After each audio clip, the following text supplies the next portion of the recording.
Welcome to the Vernuncio Novak Report. From New York, this is Frank Vernuncio. And from Washington, this is Daria Novak. And we're also glad to welcome you to the American Political Zone. Now, I've got to tell you, this was a bit unusual today. Our guest came on a bit early, and we've had such a fascinating conversation. I feel we almost are not giving you the best part of the show, was the conversation we had before we actually went on the air.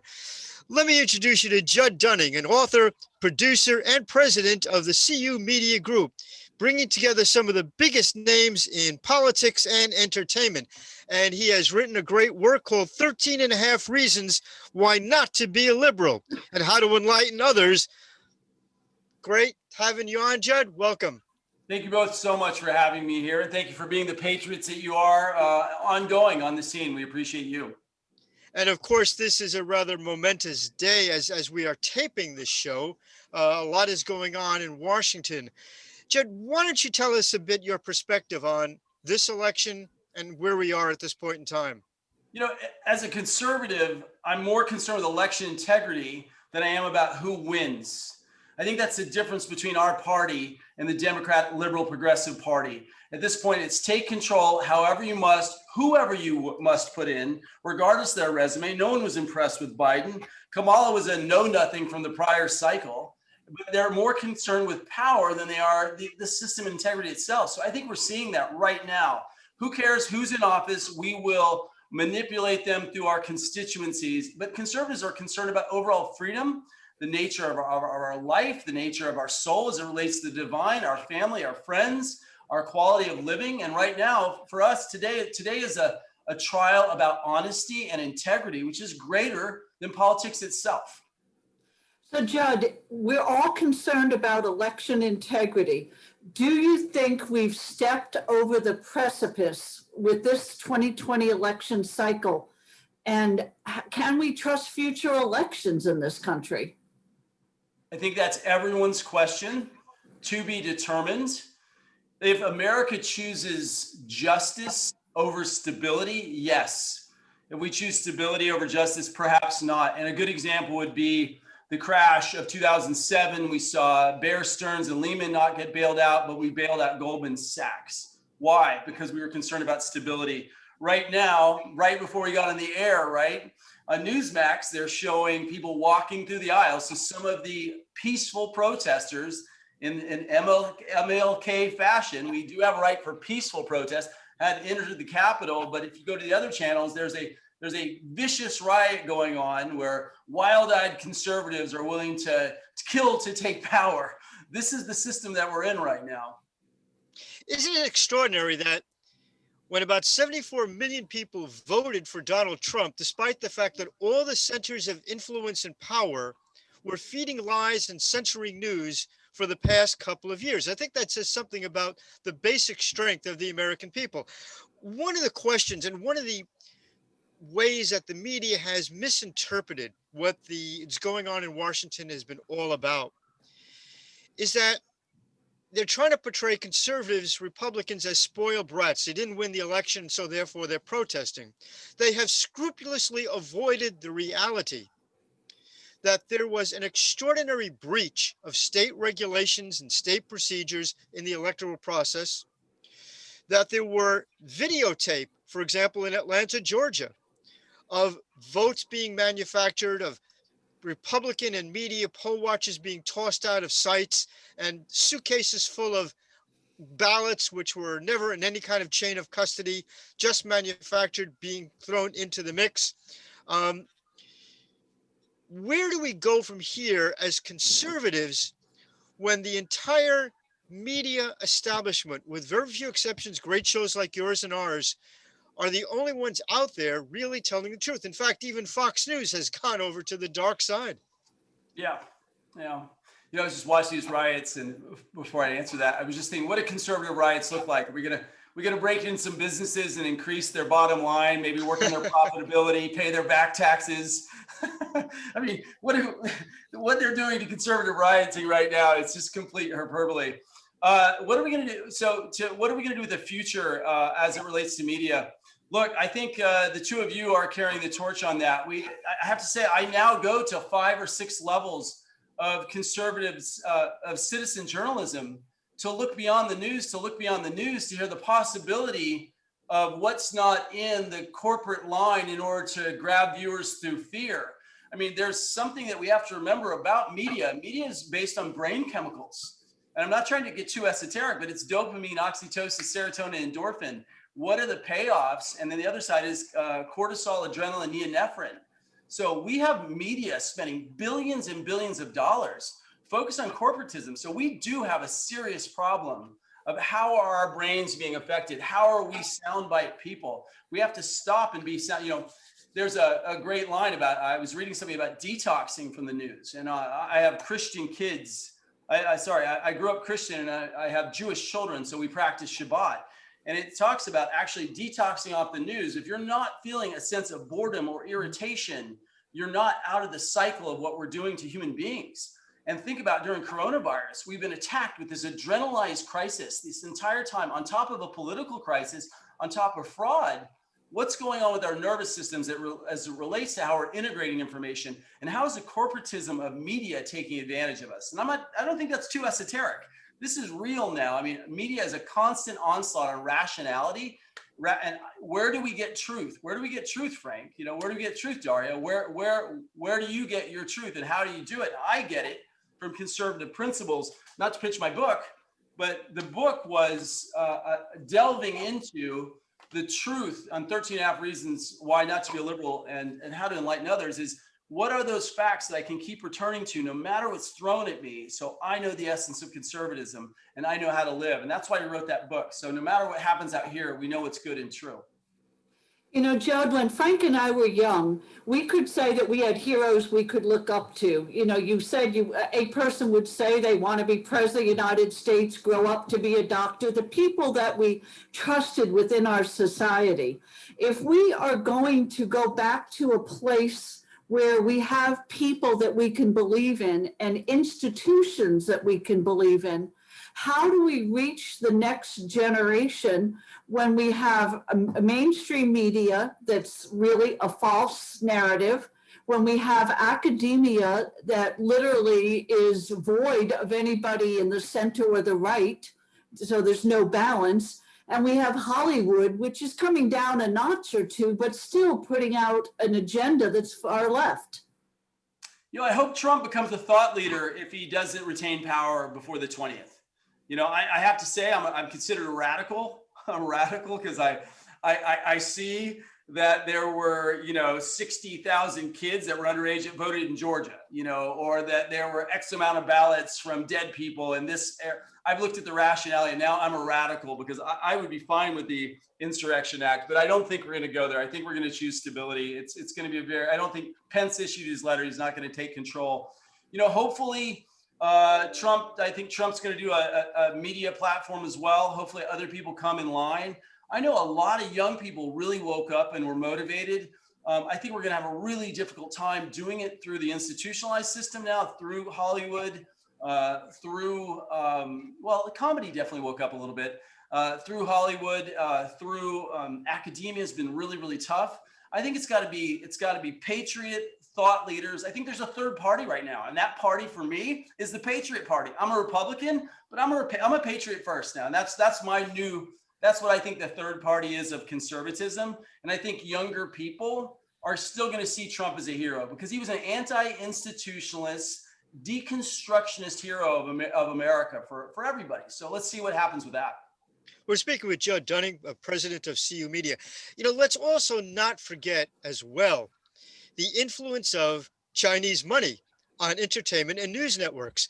The fact of the matter is most news shows are subsidiaries of entertainment corporations.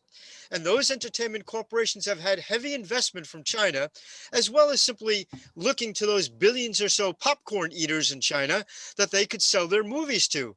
That heavily influences the way they broadcast the news.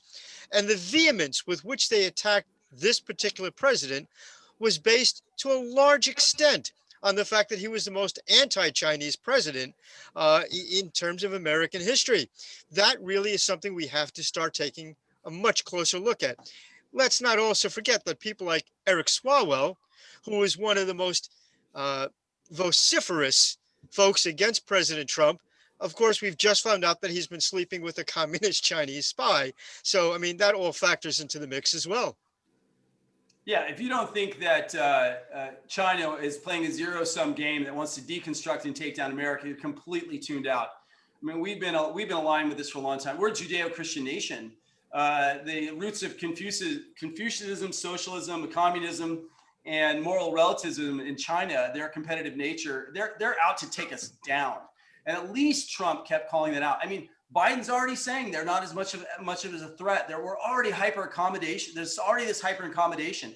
And the way that we saw them in bed in Michigan, the way we've seen them deconstruct Australian culture now, right. I mean, they are an invasive, destructive force. You know, it's crazy. I mean, you think about, this is going to sound really inappropriate, but you can think about when we had internment camps, when we tried to separate cultures from getting into cultures during times of war. We don't have a line. Because look, we don't even think our borders are a problem for legality, right?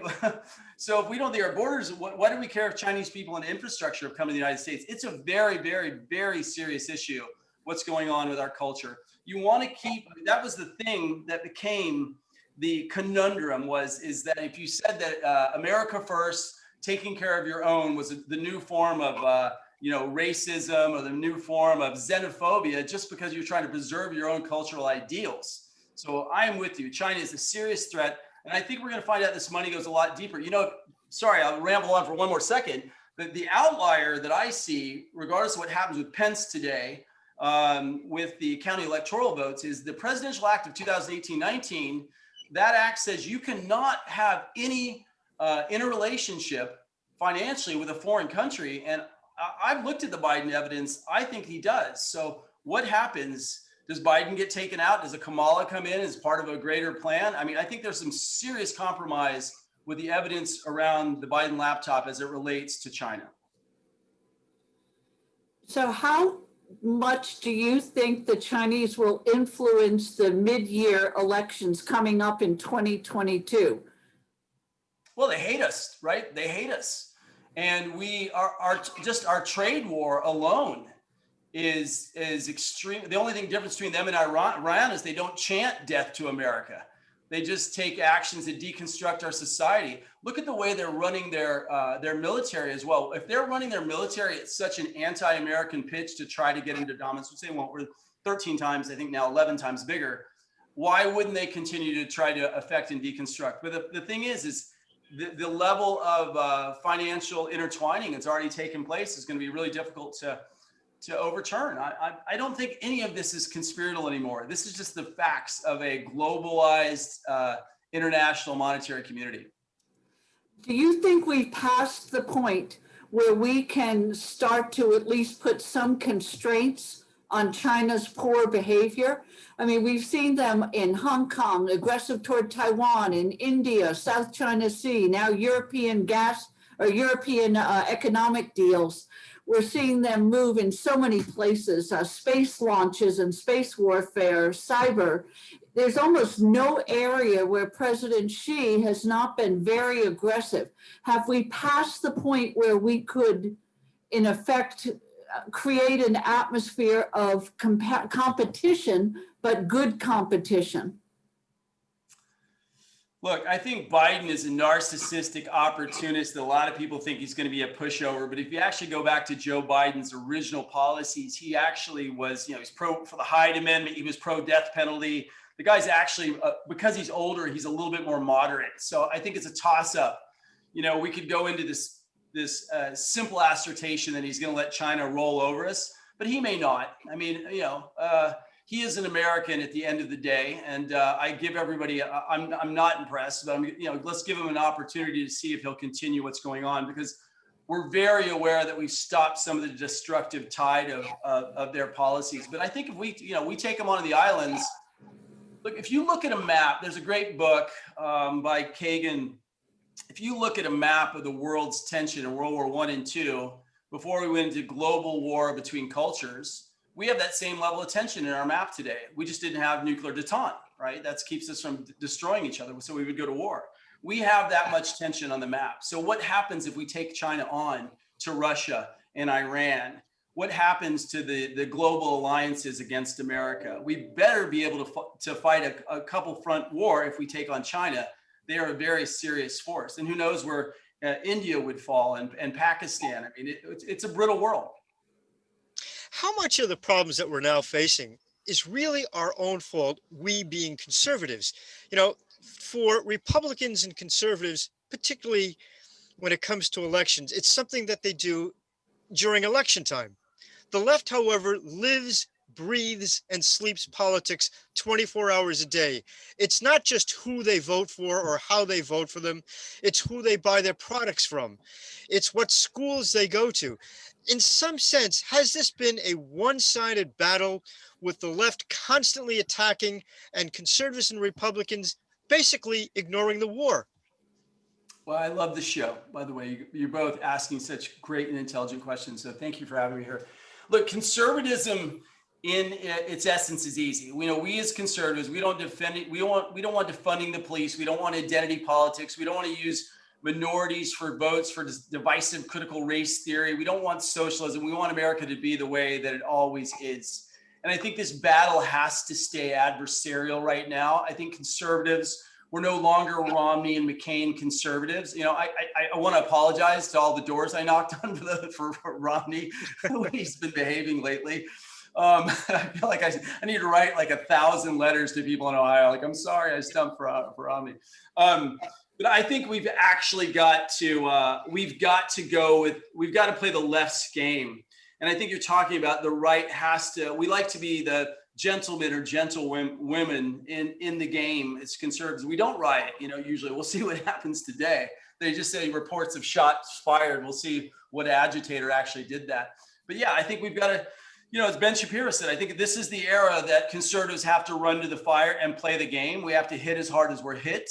And we're going to have to do it by taking out the ugly evidence and using it. 20 years ago, during the Bush election, we had the hanging Chad question in Florida, where there were questions about the integrity of paper ballots, whether they were marked correctly. At that point in time, many people were saying, we can't trust elections in America. Things are going, cities are going to burn. We're going to have great problems. We got through that. I think that we can get through this again in 2020, the new version of our elections safe?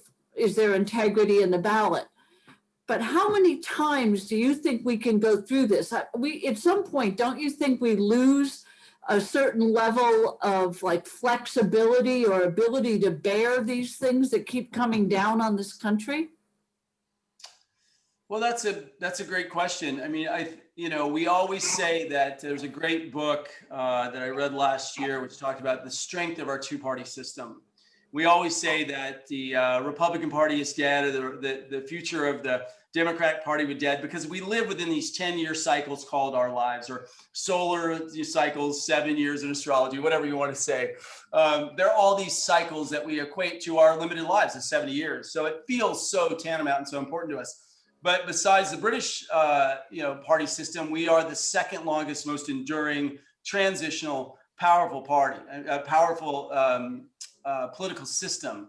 And I think that, the powers of rotation that we still have there. I mean, look, if you look at what happened with Trump on its essence level, and this is one of my favorite points in our book, is that the Federal Registry ballooned from 98,000 to 140,000 pages of regulations. And then it dropped significantly during his period of time. So what Americans forget is our three-party system is always working on the intervening force of law and legislation on the individual freedom of the individual. Like, I can't buy shower heads of certain types or light bulbs in California anymore because we're expanding these simple things that suddenly I can't get my bullets the way that I used to get my bullets. And so our rights slip away quickly. But every time we get a conservative run in office by failure of either theory, this two balancing system that we have, we tend to go, the Federal Registry tends to swell and decline and swell and decline. So I'm a long-term player. I do believe that America is still one of the greatest systems out there. Let them run this system. Let's see what, democratic socialism, which everybody's fascinated with, which is trying to make an equal playing field equal outcome instead of an equal playing field in America. Let's see how it goes. I think it's going to burn down and people are going to, our economy could crash. If our economy doesn't support this, I think America is going to reel back because we have to think by our pocketbooks because that's what we do is we take care of our family first. Aren't we to some extent, though, being damaged by the two-party system? You know, going all the way back to the 1790s, I believe it was President Washington's farewell address where he warned of the danger of political parties. Are we not seeing, and I think this is more true perhaps of the Democratic Party than of the Republican Party, where loyalty to one's political party exceeds loyalty to the nation as a whole? We look at the election of Joe Biden. Look, I'm not one of those who say that Joe Biden has gone senile because frankly, I never thought he was all that bright to begin with. But nevertheless, Joe Biden, who was not particularly qualified, not even all that popular among Democrats originally, nevertheless won the election. And you have to wonder whether that loyalty to the Democratic Party is becoming a real danger to the good of the United States as a whole. What party? Seriously, let's be honest, right? What party? What alternate vision? Look, man, I used to be a Democrat. I told you guys that before the show, man and woman, excuse me. That's fine. 70s, my 70s, 80s background. But like, look, I mean, what party, what vision? What are they saying they're going to do in education? What are they going to say they're going to do with the debt? What are they saying they're going to do with trade? What are they going to say with the Green New Deal besides run up an unachievable element, bring back the Paris Accord without India and China taking place? Tell me one thing. I'm looking. Look, I'd vote for a great. I'm a Republican. I'm a conservative. Right now, the chaos that's going. I look at the candidate. I don't know if progressives have the ability to do that, but I haven't seen one element of vision except we're going to defund the police. We're going to attack white privilege. We're going to be part of this globalistic community. We're going to save the planet. We're going to protect the uneducation of our kids with recalcitrant teachers unions. I'm desperate, man. This is what's amazing. This is what you're saying, though. This is the point you're making, which is so true, Frank, is we're basically selling a stupid polar opposite vision of fairness versus old conservative repression. And it's so outdated at this point. How are they pulling the wool over our eyes?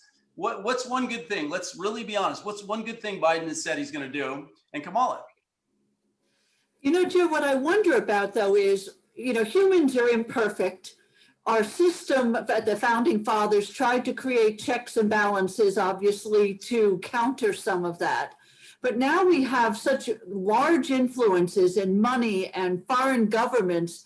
Do we need to have some sort of remaking of America? And I don't mean a new constitution, but something to try to check the balance or checks and balances toward this extreme level of power that's centralized in Washington. I think we all know the answer to this. And it's a great question. I think it comes down to the justice system. How are we going to clean out the DOJ, the CIA, NSA, et cetera? Because right now, and I've been talking about this throughout all my appearances on Newsmax, which Newsmax owns Humanics, who actually did our book. So it's been kind of fun to be over there right now at this period of time because they're really talking about the truth. Is we have an elite party that is outside the law. How did that happen? How did the top level of government? Why are people not going to jail on a ritual basis that are abusing power? What's happened to our justice system? And what's happened to our courts right now?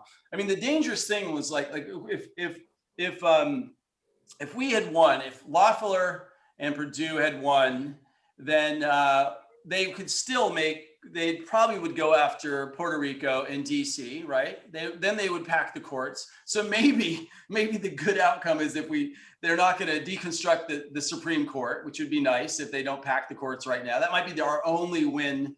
I think they're still going to pack the courts. Why wouldn't they? I mean, they're just power mad. So I don't really know. I don't really know what's next on what we're going to do in this situation. But I think we just have to keep striving forward and running scenarios. I've got another hard question for you, if that's okay, Judd. you know, when we've had changes take place in politics before, it hasn't been so much of a demographic change in the sense that liberals would move to more liberal states and conservatives to more conservative states, Right. at least to the degree we have today. It seems to me that this is a very long-term change for American families when they choose to leave an area. You're selling and buying a home, you're changing jobs, you've got kids in school systems. Have we created a system in this country where there really are two Americas that are going to be very hard to reintegrate and to learn to talk to one another again? You know, I was talking to my friends from Texas yesterday on the beach. They came up and they said, leave your politics at home if you want to come to our state, right? That's the thing. And they said people are not leaving their politics behind. So I think one of the facts, which we also discussed in the book, which is fascinating, is if you look at how did red become red and blue became blue? If you know the story, right, it goes back to they ran out of light bulbs during one of the election periods. So the light bulbs became defined with each of our parties. But Texas was a blue state, right? California was a red state. I believe California might have been a red state this time. So look, I'll talk from a personal level. We're looking at Nevada. We're looking at Wyoming. We're looking at Washington. We're looking at Florida. I'll probably go back to Florida. That's where my family's from and live here as well. I don't know what we're going to do about it. I think that's going to be an interesting situation. I think Ben Shapiro and Joe Rogan are already talking about the fact that too many Californians are moving to Nashville. So the demographics of the United States could radically change. I grew up in a small town in North Carolina, 400 people. My folks are from Miami and New York. And which is part of the reason I wrote the book. We came over in 1770, fought the British. I'm a direct descendant of Robert E. Lee on one side. We fought on both sides of the Civil War. We fled the Pogroms in 1907. My grandmother arrived here through Ellis Island in 1906. So we're real old school Americans.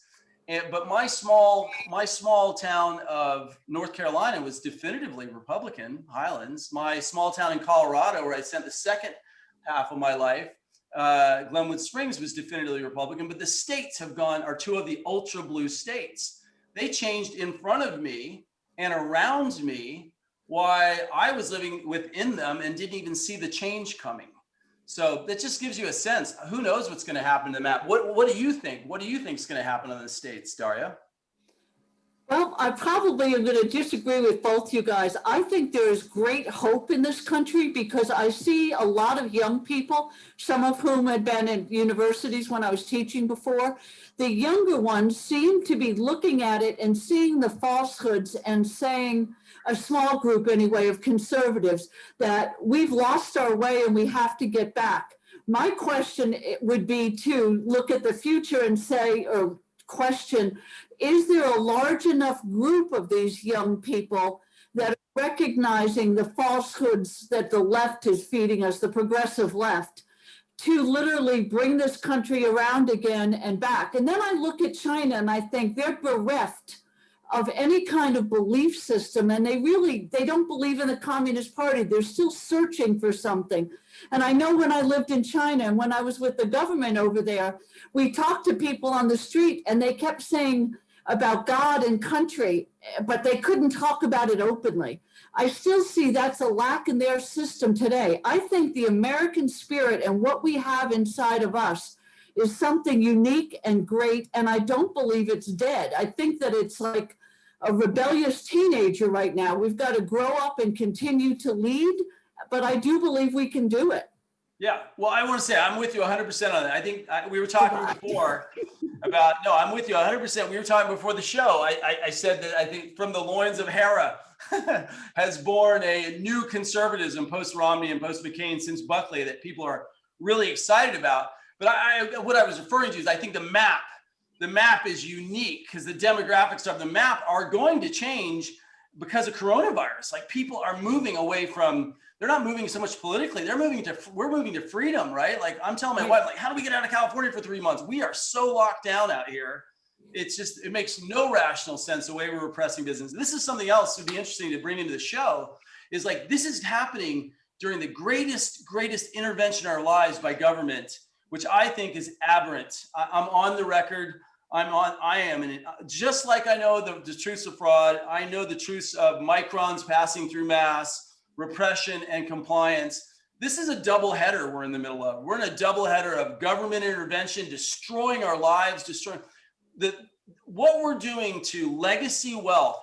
If you want to put your kids in college, you started saving 7 to 10 years ago. You just wiped it out in 1 year. If you want to go on vacation, you started saving 3 years ago. If you wanted to expand your house, you started 5 years ago. We've wiped out decades of what we don't even know what they've set in motion. I think I'm also in commercial real estate and financial capital markets.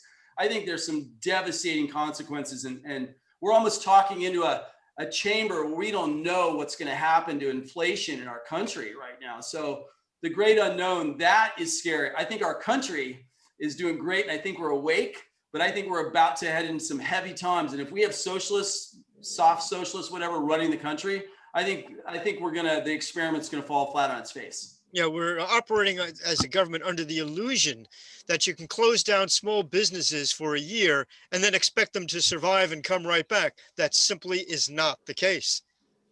Yeah. Judd, we're going to have to run. Thank you so much for being with us. We look forward to our next conversation. I'd be honored. You guys are great. Thank you so much. Take care. And the book again, tell us about the book one more time. Let's see that. Okay, great. Yeah, 13 and a half Reasons Why. You can get it on Amazon. We're tracking very well. It's a conservative compendium of all the points, the main 13 points of conservatism, but also the second half of every chapter is how to argue. We have a special chapter on Trump for his place in history, but it's not just about Trump. Hopefully it'll be a guide for people throughout the years ahead. Fantastic. Thanks again.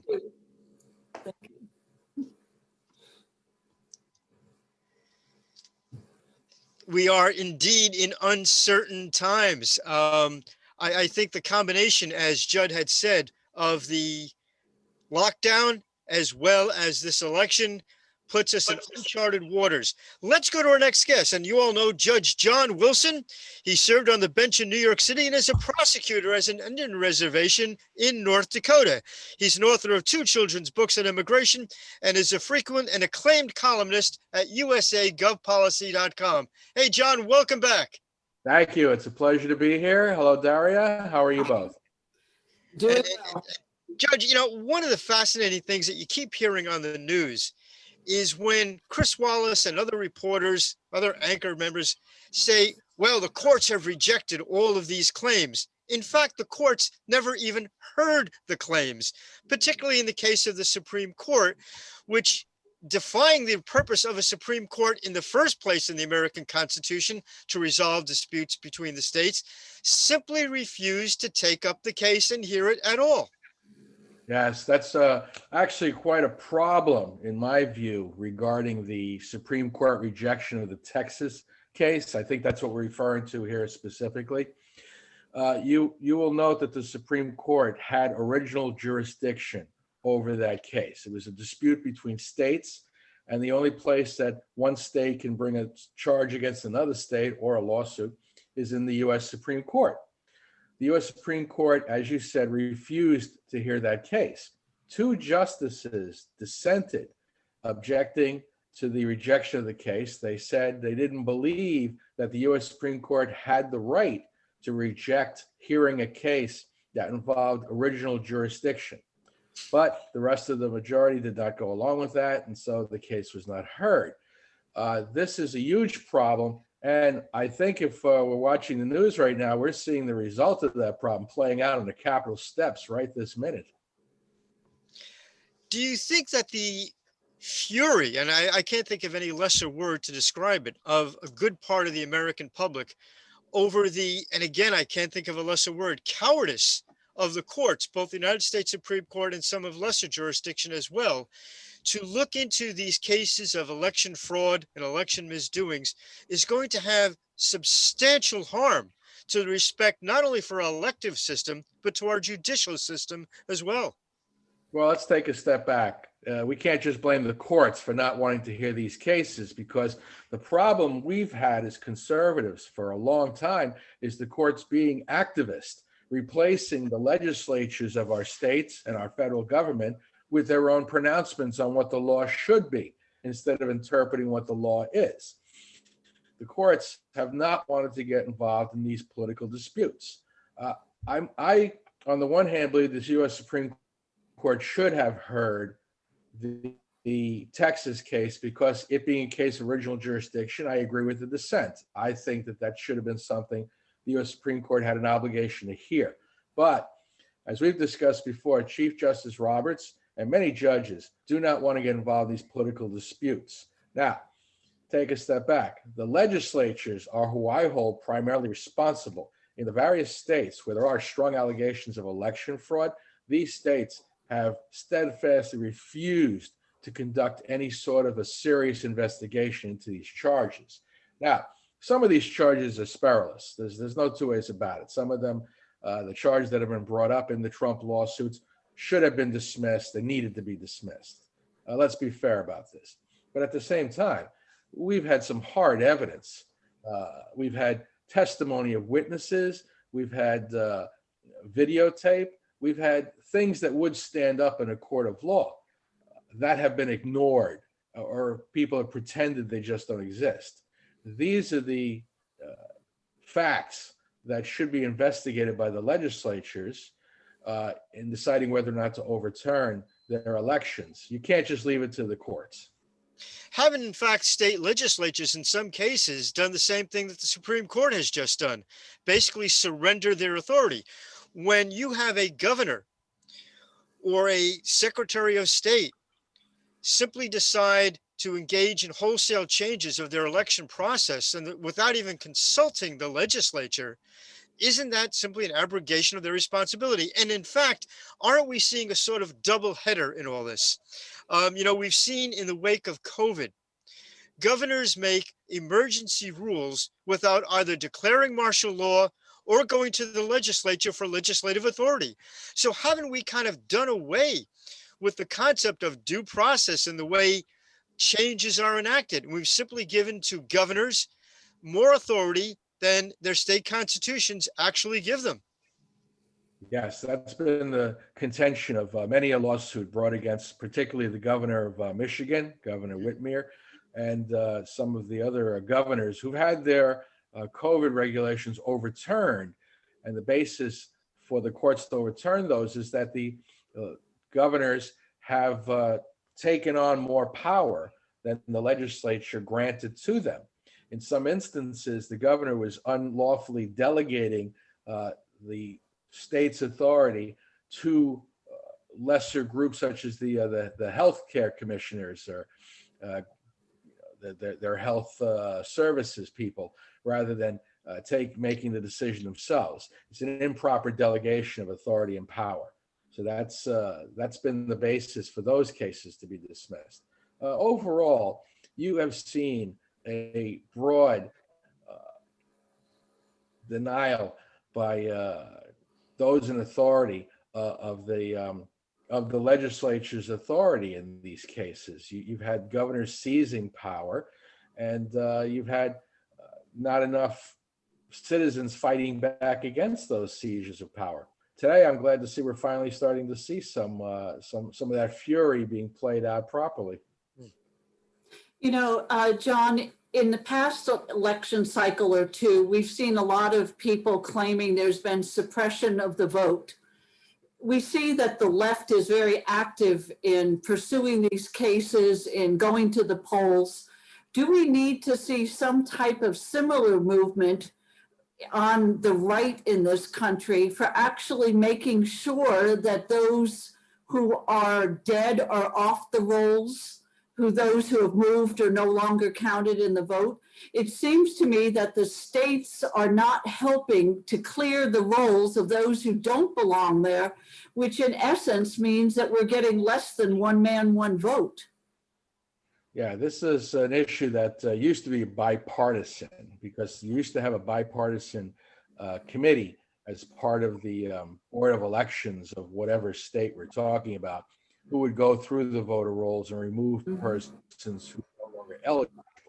That has become a huge problem, not only from the perspective of not removing deceased voters, but now we're seeing instances where people who moved out of the state are still allowed to vote in the state that they left. That's the whole issue involving Stacey Abrams' sister the judge in Georgia. She had a motion or a lawsuit brought before her to remove persons from the voter rolls. A simple matter, something that normally was not even an issue, to remove persons from the voter rolls who had moved out of the state. And yet she can't even accomplish that simple goal of making sure that persons who've left and are voting in another state no longer vote in Georgia. This is the problem we have today. Not to mention that she more appropriately would have recused herself from that case at all. If I can say something about that, Sure. a judge should not just recuse himself where there is an obvious conflict of interest. A judge must remove himself from a case where there is a perception of impropriety, where it even could appear to an outside person that this judge may be influenced by some improper motivation. Having a family member involved in the litigation is clearly an instance where it can appear that you're not being fair. Now, maybe in your heart, as a judge, you feel that you are fair and can be fair. However, the appearance of that impropriety is enough that a court should remove itself from that case. And quite clearly, for Judge, I think her name is Garrett, for Abrams' sister, to not remove herself from a case involving her sister is the appearance of impropriety, clearly. Can you explain to us and to our audience how you cull the voting rolls in states? Because it seems to me that there's a lot of discouragement from actually having people report information back to the state. And how does this happen? Is it uniform across all states, or does every state have their own rules? Every state has its own rules. Each state has the right and the ability to control its own process for elections. The only time that there become any federal rules is involving any federal election being administered by the states. But even there, in the past, the federal government has allowed the states great leeway in setting up their own rules because it's their right to do so. They're states. They're not captive countries. They each have their own rules and their own abilities. The process in the past has been the board to receive notice that someone has either passed away or that someone has left the state or changed their residence or anything else that would make them ineligible to vote overall or in a particular district. The board then has an obligation to change that person's designation. Deceased, they're removed from the rolls. Moved out of the state, they're also removed from the rolls. If they move from one district to another district, then their proper voting is in that new district. We've seen that system falling apart now with the advent of mail-in voting, because rather than hold to the rules that have been established by the constitutions and the legislatures of these various states, we now have courts substituting their own beliefs on what's fair and what's not fair and changing those rules. That has been the basis of some of the Trump lawsuits, and those are the ones that are still wending their way through the courts. I refer in particular to Pennsylvania, because it's been pretty blatant that Pennsylvania turned around. The court just changed the rules, and now the legislature is finally getting around to objecting to that change in the rules, as I've seen recently. John, I want to shift gears. You've been on the bench, you've been involved in criminal cases, both as a judge and as a prosecutor. We are seeing an explosion of crime in the major cities of the United States, particularly in blue-run states. Combination of no bail, combination of defund the police. How far do you think this is going to go before the people start saying, my family isn't safe, we've got to stop this? And why aren't mayors and governors who preside over these jurisdictions seeming to express any kind of concern whatsoever at the veritable explosion of serious crime that they're responsible for? I think we're seeing it happen right now, right as this moment, as we're speaking, we're seeing Trump supporters and concerned Americans in general at the steps of the Capitol expressing those very concerns to people who have ignored their concerns for all this time. The mayors of these states, you'll notice that each mayor of these cities and the governors of these states where crime has become rampant are all Democrats.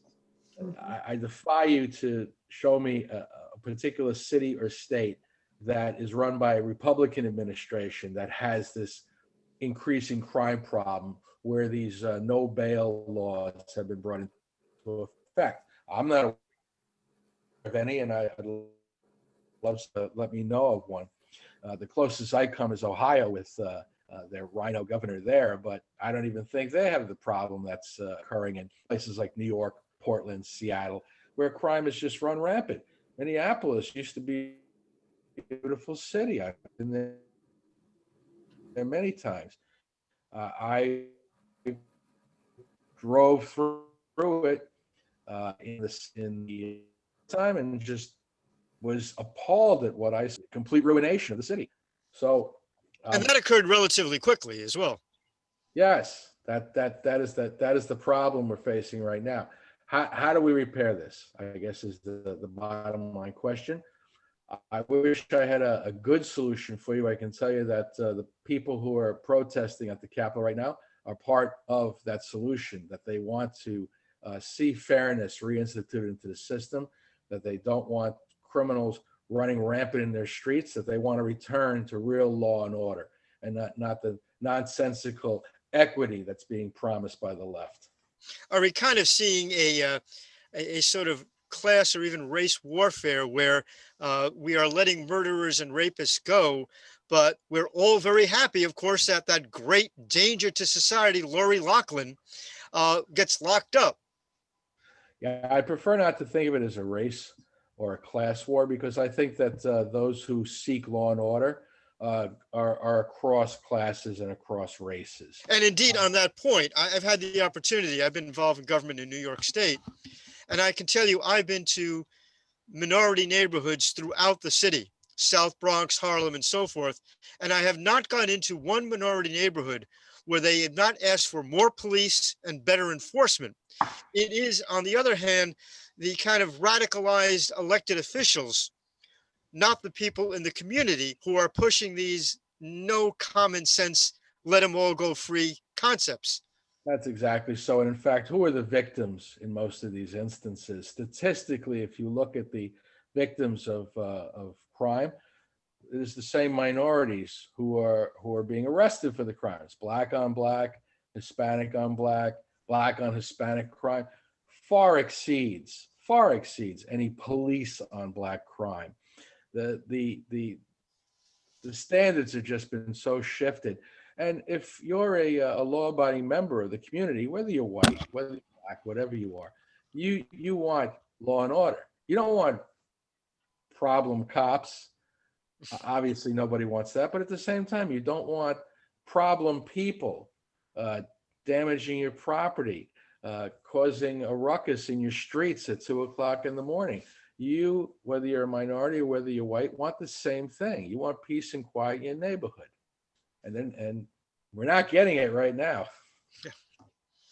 You know, John, conservatives typically believe in let problems be resolved at the local level first, then you move to the state and then the federal.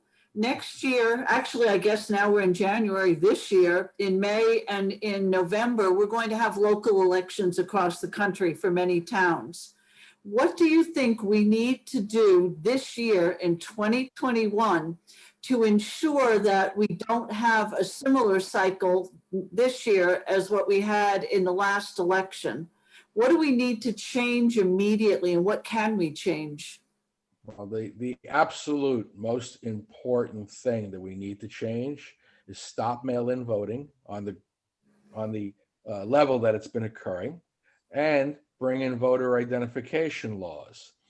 And that, if it has to be imposed nationally, I'm sorry to see anything imposed nationally. I agree. I'd rather see things done at the local level.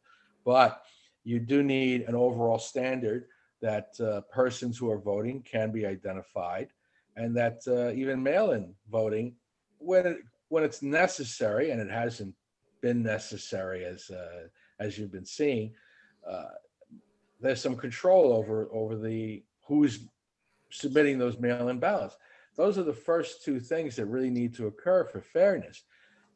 I've always been shocked at the argument against voter identification. It sounds as if poor sharecroppers are still walking 4 miles in their bare feet to put their X across a ballot. And there's a big sheriff standing in the way with a bulldog telling them they can't come in. That hasn't been the case for the past 60, 70 years. So everybody has an identification. You can get identification free. You need an identification to walk into a federal building. You need an identification to drive a car. You need an identification to do everything but vote. So what's the sense of telling people you don't need an identification for voting? That would primarily solve a lot of the problems we're having right now. Let's not beat around the bush.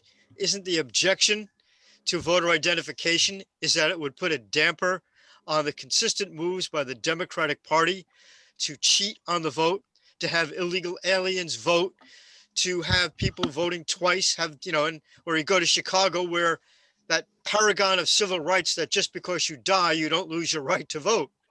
Isn't that the real reason why there is an impetus against voter identification? This is obvious to anybody of goodwill that Democrats are the ones who've been taking advantage of the system. We just saw this in the last election. We saw this in the Georgia election. We're going to see this over and over again until some sort of a change is made that adopts voter identification and stops this mail-in fraud that we're facing. When you've looked at election cycles in the past from a judicial point of view, have you seen that it leans to the right or the left where most of the abuses occur? I mean, I've seen, corruption on the left and corruption on the right, but what about when it comes to voting? It seems to me that I can't think of any major cases where Republicans have been stuffing ballots or having illegal voters voting. Well, they exist. I mean, let's be fair here. There have been instances where Republican majorities have been the result of ballot stuffing. Unfortunately, that the Democrats are the ones who've more recently been engaged in a voter fraud operation that's more extensive. But in the past, Republicans were too. If you look around the late 1800s, the early 1900s, and we're jaded because from New York, we think of fraud and we think of Boss Tweed, the Democratic machine of that era. But that's only in New York. If you go across the water into New Jersey or into Western states, you'll see that Republicans were often engaged in voter fraud, just as extensive as the Democrats were in that era. The Republicans seem to have changed their ways and became more of the good government organization, and Democrats now are the ones that are so engaged in voter fraud and blatant voter fraud, I might say. Again, you go back to the fact that the courts have been reluctant to get involved in this at all. If you were a campaign manager today and you saw that there was almost no pushback against voter fraud, wouldn't you almost be negligent if you were of a dishonest nature in telling your candidate, go ahead and cheat because there's not going to be a penalty and the other guy is going to do it anyway? It's become intolerable, and it's why we're seeing this action at the Capitol today. You don't have any confidence. I don't have any confidence anymore that my vote matters.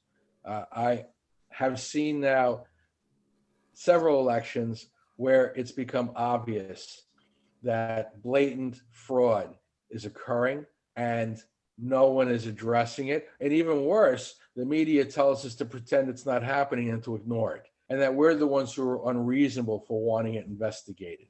I just find that my vote has become irrelevant, and I don't know how I can keep functioning politically in a society that's not going to allow for a fair opportunity for contrary voices to be heard anymore. John, I see so many schools across the country now that no longer want Republican and Democratic clubs at the high school level because everybody has to learn to get along.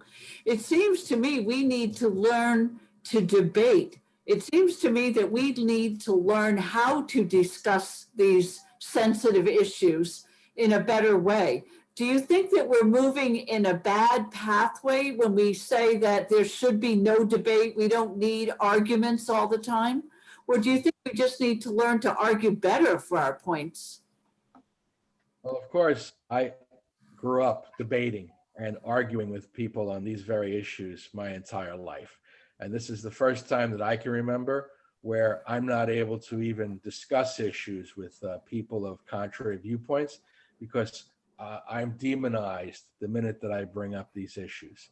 It used to be that I could talk with somebody on the left and we could either agree to disagree or we can find some common ground, something that was in the interests of the country or that worked for the both of us. I've always tried to be practical in my politics.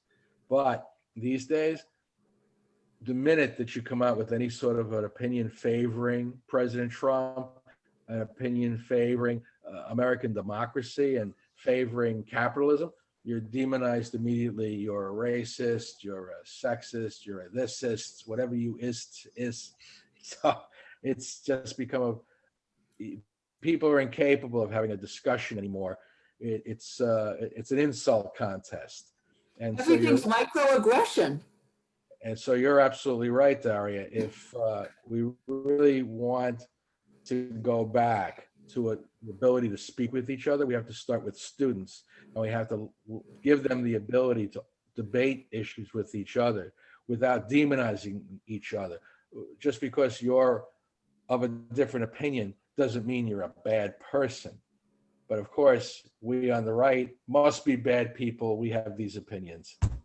And indeed, haven't we seen the arrival into the popular culture of the cancel culture that started on college campuses? That's exactly where we are. Yes, we've gotten to the point now where a girl makes a statement, she's 15 years old. And somebody holds that video for 4 years and uses it against her when it came her time to start college. And the New York Times cheers that on. That's where we've gotten to now with cancel culture. It's just utterly sad. Indeed. John, it was a great conversation. We look forward to having you on real soon. Same here. Thank you. It's always a pleasure to be with you both. Happy New Year. Happy New Year. And thanks to our audience for tuning in. Happy New Year to you all. It's obviously going to be an exciting and interesting year. Stay tuned. We welcome our newest radio affiliate, Net Talk America in Washington, D.C. at 96.7 FM. We're broadcast throughout the United States on radio, television, and worldwide on the web. Watch us on Roku, public broadcast stations, and on the AM/FM247.com network. You can access our program anytime on our website at usagovpolicy.com. Join us again next week. We're sponsored by the New York Analysis of Policy and Government, a division of the American Analysis of News and Media, Inc. at usagovpolicy.com and the Institute for American Politics. Email us at truthinradio@gmail.com. Our producer is the amazing Abigail White, and our director is the brilliant Jeff Hansen.